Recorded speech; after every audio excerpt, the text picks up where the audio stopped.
We'll just jump in. Welcome to another episode of the Security Bros. I'm your co-host, Rocky Giglio, and on with me is the one and only John John. Gilio. Come on, John. Where you Wait, at? wait, I'm sleeping over here. I need more coffee, need more caffeine. Man, you So gotta up that caffeine volume in the morning and get some more energy going. So, well, hey, gotta up welcome it. to the show. Excited I to was be on confused together. because I thought we already did intros, and I was like, wait a minute, we did Oh intros. man, come on. We got to do an intro every time. You can't, no. Yeah. And we're real life brothers. You can probably tell by the way we talk to each other. And yeah, just a lot of fun to be on with you, John, talking about all things cyber and cybersecurity and just helping our customers, helping our viewers. And I say customers because, we both work in this space. We both work at the same company. We both part of the cyber offering team coming up with ways to keep everybody informed. I mean, that's a critical component of good cyber strategy is knowing what's going on out in the industry and in the world, but then also strategies, methods, practices, et cetera, that we can use to defend ourselves. So, yeah, welcome to another episode. Excited to be here talking about identity at scale today. John, Yeah, kind of top of mind for you when people start talking about identity management, and kind of identity at scale, especially in the cloud era. I feel like it's always been a problem.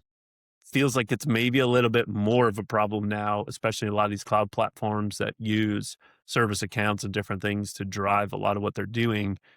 We tend to overlook, I think, the importance of managing those identities, creating break glass events for these higher powered accounts, things of that nature. So, talk a little bit about kind of what's top of mind for you in that space when you say managing identity at scale, and then yeah, there's just so much here that we need to dive into. This probably turned into several different episodes over time, but let's start with huge, top of mind. huge topic, huge topic. That's right. Okay. Whew, deep Yeah, breath, not deep that breath. big a topic. Oh, so much stuff in here. Okay, yeah, massive topic.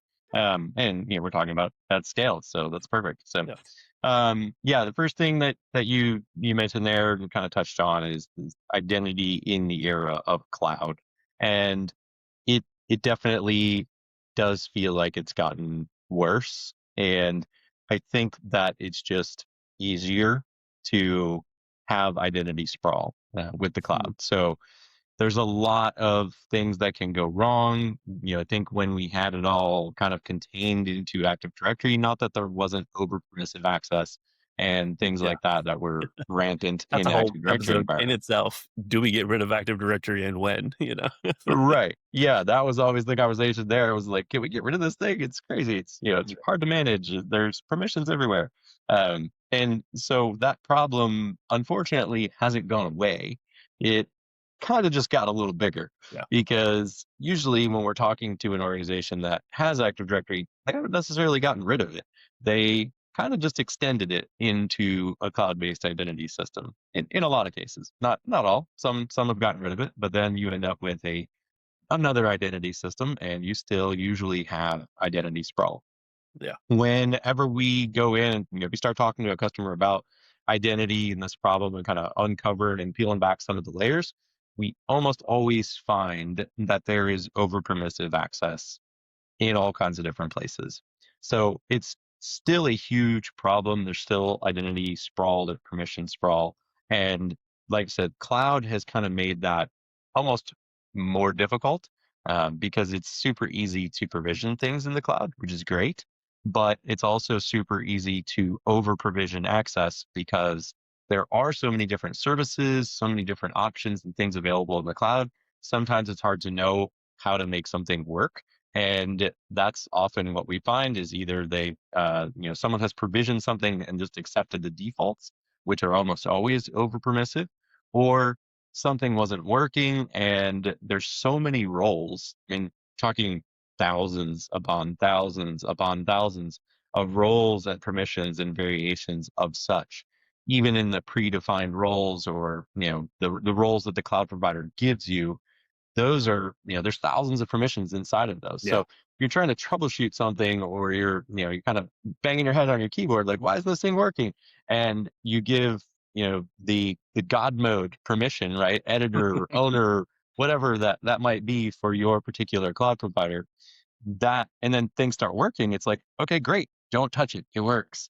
And then you end up with a bunch of unused permissions because really there were, two or three that you actually needed to make that thing work, and you gave it 10,000. Yeah. Um, so And that problem is like as old as IT. I mean, my first job out of college, working as a network admin. I mean, literally, I'm a week into the job, and people are. I get it. Well, actually, okay. So I'm a week into the job. Somebody shows up at my office door and is like, "Hey, I was told to come and see you because I need credentials for such and such, right?" And like, okay, I mean, I don't know who you are. Like, I've been here a week. I barely know how to provision things myself. right, I'm fresh out of college. I've never done this before. Uh, and he asked for admin privileges on this one system. So like, I went to my boss. I'm like, I don't know, like, how do we do this? So oh yeah, it's fine. So we give them permissions, right? And then next day somebody else wants them. Next day somebody else wants them, and so just over and over and over again. Fast forward, this was actually my intro to cybersecurity was identity, because that became a pattern. I mean, just in a couple of days, I had 3, 4 requests. I don't remember exactly how many. That's too long ago, but I just right, remember being shocked at the number of people who were like, "Hey, I need admin privileges for this thing," and I was like, literally, like probably the third day of that request, I was like, "No, I'm not giving it to you." right. I was like, I don't know what you're using it for, but like, we have to come up with a better way because this is a problem, right? I knew enough that I knew that this was not good, and I was young and stupid enough to say no, and just not allow it, and try to go figure out a way around it, and then ultimately I did. I mean, I came up with a whole bunch of stuff, and this is where I think a lot of people get stuck is we're all under pressure to get things done. And these Yep. guys were under pressure. They were developing a new system at the time. And so they were pinging me probably for like 2 days. It took me about 2 days probably to really figure out all the permissions that were needed by what they were building, and then document all that and get it set up.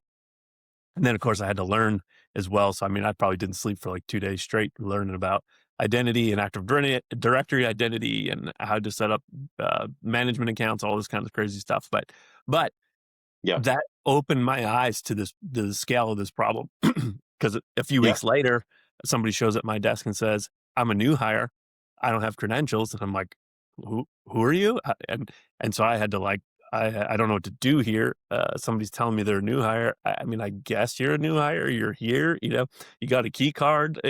Um, Yeah. Yeah. How do Thankfully, I you? had enough sense to go to HR and say, "Is this really a new hire? Should I be provisioning this?" And not Right. just give them an account. But I mean, think about that. That probably happens still to this day, where um, if you're a good attacker, you could probably fake your way into being a quote unquote new hire who didn't get credentials provisioned. And that's probably happened on more than one occasion where that's led to breach. And so anyway, that's just like a Yeah. small taste, and that's opening my mind to like all these challenges I've seen over the years with identity and managing Active Directory at scale. Of course, most things were Active Directory back when I started. Back in my day, we moved off Back in banging your day. mines and Yeah. went to Active Directory. So Well, and how many of those people came back to you the yep, weeks following and said, "Hey, I'm done, Rocky. Like, I don't yeah. need those permissions anymore." Yeah. 0. Zero. Right. Exactly. That's a big fat Because goose egg. Yeah. everybody wants and needs permissions, and rightly so in many cases, Yeah. but nobody will come back to you and Oh, not say, ever. "Yeah, I'm done. Like, Yeah. I don't need those anymore. You Yeah. go ahead and take those away."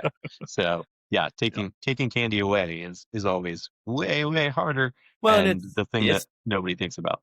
that's right, and it's harder because okay, it's working, and now I'm going to break it. Like, in order to take that away, I'm gonna break because we didn't Right. take the time This potential breaking change. Yeah. yeah, because we didn't take the time to figure it out in the first place, and so now I don't actually know what you need, and so if I just go in and take away your admin privileges and say, "Okay, here we go," it's probably gonna break, and in fact, it will break, Yeah. because as I got those requests coming in early on in my career, that's what I started to do, was go back and take permissions away from people on servers, and, man, it would break stuff all the time, and so I'd, like, pull the permissions out, break, let it log for like a minute or two. I do this at like in the middle of the night, and then put it back the way it was, read all the logs, and then go figure out what the permissions were that it was failing on, what services we're trying to run, et cetera, et cetera. And then I'd create service accounts and I'd create certificates and so, oh man, it was a pain in the butt. Um, Right. but it was super necessary. And honestly, like that was the beginning of me thinking about cyber, um, and bringing security into the conversation for everything that we then did. I mean, the next 15, 20 years, most of my career was implementing VMware and storage and Active Directory and backup accounts and services and things that, just like the general stuff that you need to run an organization, um, networks, all that kind of stuff. But then I knew, hey, you can't have admin privileges here and you shouldn't be working as an admin all day long every day. Um, Yeah. and we need to Yeah. protect some of these things, all these kind of things. So anyway, yeah, Huge, huge problem. Yeah. And probably you way brought off up off something. track now, but No, no, no. You're good. You're good. You brought up something earlier. So when you were kind of talking about that scenario where somebody's coming in and they need access to something, Mm, and something that I wanted to call out because I think there's somewhat of a maybe not a misunderstanding, but um, a misbelief in many mm. security circles. And so what I want to call out is that security will always lose to the business Oh yeah, every time. every time. Yeah, If there's something that needs to happen to move the business forward, whether it's making money or growing or getting some new customer or whatever, and security is standing in the way, you will lose every single time. yeah, So you can't say no, right? Like you tried, you said no, you can't have access, and then what happens, right? That they yeah, go over your head, and then somebody comes in, your boss comes in and says, "Hey, just do it. I don't care. We need yep, this for XYZ, right? Just make it happen." yeah, So security will always lose to the business, which is a huge challenge yeah, of where you have to always be walking that very fine line between business need, availability, right? Availability versus security, the age old debate. But we can't just say no. We have to make it work and find a way to make it happen quickly, which is where all the good management practices come in. And thankfully, in the cloud, some of the stuff that you were talking about actually does get easier yeah, with understanding what's being used. There's even in most cloud providers now you have like a dry run mode where you can do what you mentioned you're doing at 2 a.m. Right? that's Apply right. those permissions and go look at the logs and see what might break or what would have broken Yeah, before you actually push go on that policy. So that is one thing that's really nice about the cloud is that process has gotten easier with those kind of dry run modes, and that's the case for many other things too, like network policies, even firewalls. It doesn't just apply to identity, but obviously that's what we're talking about. So that is one thing that has gotten a lot easier with the cloud, but you still have this same problem of over permissive access, everywhere you turn. So yeah. And that first experience for me kind of also introduced me to this idea of what we now call DevOps or DevSecOps, right? Where I knew, okay, so you mentioned, you can't just say no. And I mean, I did say no. I spent a couple days, and I did start getting those, that pressure, like my boss coming to me like, hey, they're telling me that you said no and you're not provisioning this thing. And, why not? Thankfully, my boss was a good dude, supported me in this. And when I said, hey, I'm not giving them admin privileges, this is a security risk for us. He's like, I totally get it. We got to get it done. How close are you? And I was like, hey, I'm almost done. And he supported me, defended me, kept the blockers away, um, or sorry, blocked for me so that I didn't get all the yeah, pressure and people yeah, showing at my door. that And I pressure, was able to yeah, figure it out. But then I knew I needed to make friends in development where I could get this stuff ahead of time because then they would come to me. Fast forward probably a month or two, and they came to me and said, "Hey, I've got this package that needs to be deployed on the web server," and so they were building new web apps and stuff at the time. And so, okay, put this out there, and they're like, "Oh, it'll run if you just give it admin privileges." And I was like, "Oh, here we go again," you know. yeah, yeah. Um, Just give it everything. Of yeah, and I course was like, it'll "Well, work. I can't do that. Like, I can't give your web worker process like full admin privileges. This is a really bad idea." Um, and so I realized okay, I gotta have to make friends. So I did it. I threw it out there. Did it the way they told me to do it. But the next morning, I went up. to the developer where all the developers sat, and introduced myself to a couple of the folks there, and the guy that had sent me the package the night before just said, "Hey, thanks for sending that. I got it up and running. How's everything this morning? Hey, I'd love to build into this process a review of what you need from a security perspective so that we don't over provision these identities, 'cause we really can't do this. And on the next run, I'm gonna take the privileges away, and I'm gonna try to figure this out." And so I like give him a heads up, like, "Hey, I'm probably gonna break this." And he goes, "Oh, cool. Well, why don't we?" Thankfully, again, he took it well, and he was like, "Cool. Why don't we, Yeah. like, I'll send you a new package right now, and you can just go on my dev server here." I had this server over here, which was sitting under his desk. Uh, and I was like, "You really?" Pre cloud. Yeah, Yeah. Yeah. pre-cloud, pre-cloud is. And I was like, "You probably shouldn't have that either. We should probably put that in the data center. That's a whole different conversation." One step We at a time. Yeah. One step at That's a right. time. Once those times, so, but we did, and we made those. I made friends with the dev team. I started to know who was who in the zoo. I knew what they were doing. I knew what they were trying to develop. I went and talked to them, and then I got to know different folks that were involved in not only the development of the application, but then the users. I met some of the users and got to know what they were looking at, et cetera. So Yeah. use that to then inform what we were going to do, and I became part of the process. So, yeah, you can't be the office of no. This is where Gene Kim's novel, oh man, I'm going to forget the name of it, but Phoenix Project. yeah, the Phoenix Project, right? And the Yeah. novel about IT. And John, the security guy. yeah, look at this. Oh, I got John the security guy right here. This is perfect. I Yeah. forgot about that. I forgot his name was John. Yeah. And that whole concept, like, when I read that novel, I was like, "Yeah, DevOps, we've been doing this for years," but that's exactly how it came about for me. Was like we ran into these problems. I needed to do this. This was before we even called it DevOps, and so by the time Gene Kim's novel came out, I was out talking about DevOps with my customers. I'd moved into the consulting world, et cetera. Um, but that is exactly how it flowed. Like, I became part of the process. I inserted myself into as many of the planning meetings and things as I could. I talked to the developers on a regular basis, so I knew what they were up against. I knew their timelines. I was working with them as we went so that I could build and deploy and have things ready to go. So just that you have to do that, but that Yeah. takes time. So kind of this is where it's back to that pressure is it takes the time, and if you do it well, ultimately, the time that it took me didn't cause delays because I got ahead of it. That first few times, yeah, I caused some delays and I broke some stuff. And again, thankfully, my Yeah. boss was cool and helped support that. But as the pressure increased later on in the project, it would have been much harder to do that. Right in the early days, it was fine. Nothing was, some of that wasn't even in production yet, or it was just with alpha customers. And so there was a little bit of a sense of like, okay, stuff might break as we go. And because those customers knew it, so it wasn't as big of a deal for it to go down at 2 a.m. and, come back up an hour later or whatever. Right. So all that Yeah. to say, it does take time. And so I guess one recommendation right out of the gate here is you gotta take the time to do it, right? Managing Yeah. identity at scale takes time, and it has to be an important part of how you approach cyber, and you have to work that into all the projects and the development, because if you don't, then you will get compromised. I mean, just look at the number of compromises that happen, how they're happening. They're happening because identity is leaking everywhere.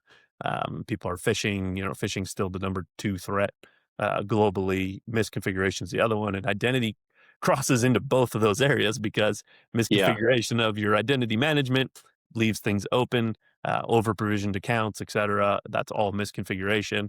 And then there's also the phishing attack. So like this is the 1-2 punch here, which I think also makes this that much more of a priority from a cyber perspective. And that's where when you start talking about how do we get the funds and the time to do this, because it does take time, this is that important. Like the two that covers like 90% of the vectors in which you get attacked. And by managing identity well, you can help get rid of some misconfiguration and deal with the phishing threat that's out there. So, yeah, John, Yeah. I know we've been jabbing We for a while here. we have. Yeah. Uh, And you said something. So there's two things I want to just touch on, and I do want to talk about kind of what good looks like. yeah, And we may not have time to really dive into that today. because we talked so much about other stuff. But That's right. um, you mentioned something there that I wanted to just go back to and just really, kind of double tap on. That is, you said you went and you introduced yourself to the different teams. And I want to just stress that if you are in security, in cybersecurity, maybe you're the identity admin, or you're, the person that does everything, right, for everything security in your company, right, where you have a very specific, very narrow job role, whatever it is, right? Go meet people, Yeah, go be visible. That is a huge thing. We all want to just kind of stay behind the keyboard, especially more technical folks. Usually we're not very extroverted. Much like myself, I had to, learn how to do things like this and talk and not be, hidden behind the keyboard. But that's right. Can't be super Officer important for No. security folks. I used Yep, to tell my team all the time, like, go be visible, go meet people, understand what their challenges are. You talked about the users, the developers, or these different personas. Understand their day to day. What's it like to walk a mile in their shoes?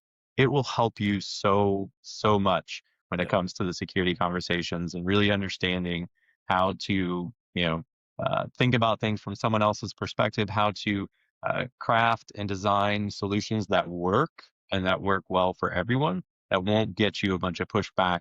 It's, win-win, that will get you the security that the organization needs. It doesn't slow anybody down. They know about it ahead of time. They know it's coming. So I just, wanted to super stress that point of, like, go be visible, get to know people in your organization. If you're remote, don't be afraid to reach out, say hello, just let people know who you are. Offer to host training sessions, especially if you're remote, right? Give people an opportunity to come out and meet you, virtually, right? Just do a meet and greet, that's and right. you'll be surprised at how many people show up and have questions, and they don't know the things that you know. So, don't be afraid to share even things that you think are very, very basic. Yeah, and that's so true. I mean, I went up there, said hello, and the lead developer was just a super nice dude at the time. He was probably 20 years older than me. He was in his 40s probably. Took me to lunch. We built the friendship, and we just started hanging out. He had a little side business that did like plumbing or something. I forget what it was, but handyman, something like that. And so one day he's like, "Hey man, I gotta pop over to my office and I got fixing a computer over there. You want to come with me?" And I was like, "Sure." So we went to lunch and then went over to his other office and fixed the computer for him, and just got to know him. And then that little relationship made it so much easier for me to get all those things done. So yeah, it is super important. Just get to know those folks and be willing to, we do work in a world where everything's virtual, and it is hard to remember that on the other side of that camera is an actual human being, Yeah. and so take the time to do that. And it does matter, even in from a security perspective. It matters that we know each other.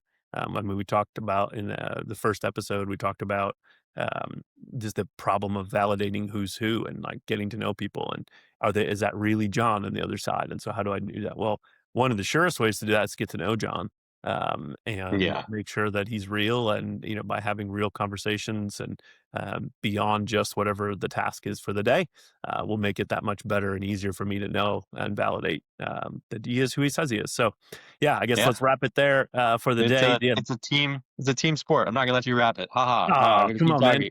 talking. Ah, yeah. But it involves lots of different That's right. people. We can't do this on our own as well. Like, we've talked in this story.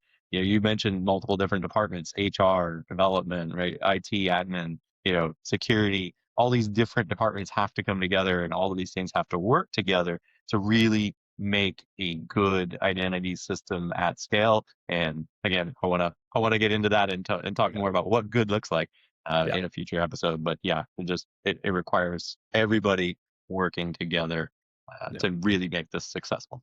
Yeah, I think in the next episode we should talk about sprawl, identity sprawl some more, because yeah, that story that I shared in the HR, there's even more to that story, and so that'll be a good place to start up. So come back next time. We'll talk about how to manage identity sprawl and some of the things that you're going to need to be thinking about. And again, John, great to talk through these things with you. And there's so much more here in this space. So it is a big topic. And we do need to think about how to manage our identities at scale. So welcome again to Security Bros podcast. Excited to chat through these things, and hopefully those are helpful for you as a practitioner, for those tuning in, and join us next time. We'll talk even more about identity at scale. John, thanks, Absolutely. buddy. Thanks, brother.